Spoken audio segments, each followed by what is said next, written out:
Hello mga miss! So for today's video ay gagawa tayo ng Monte Cristo sandwich.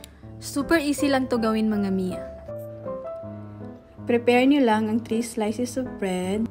Then hiwain nyo lang yung bawat gilid. Set aside. Prepare 2 eggs.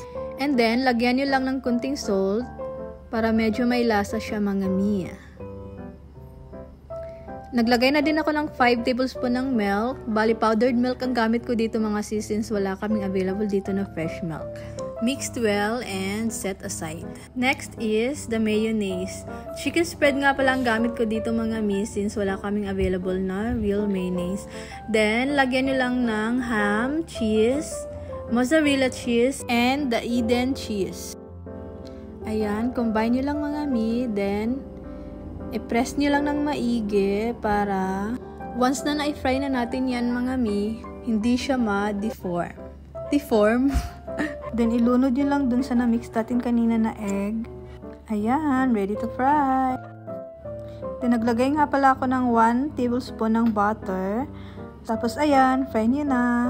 Tig 1 minute nga lang pala ang time interval niyan mga mi para hindi siya masunog.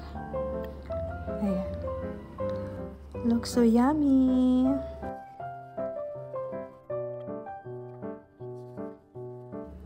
So, it's done na mga mi. Hiwain nyo lang sa gitna. Tapos, picturean nyo muna. So, sinabayan ko na lang din to mga mi ng avocado shake para mas masarap ang ating kainan. Ayan, lagyan nyo lang ng ice. Tapos, powdered milk. Pwede din condensed milk or any fresh milk.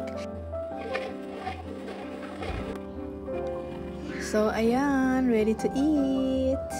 Thank you for watching.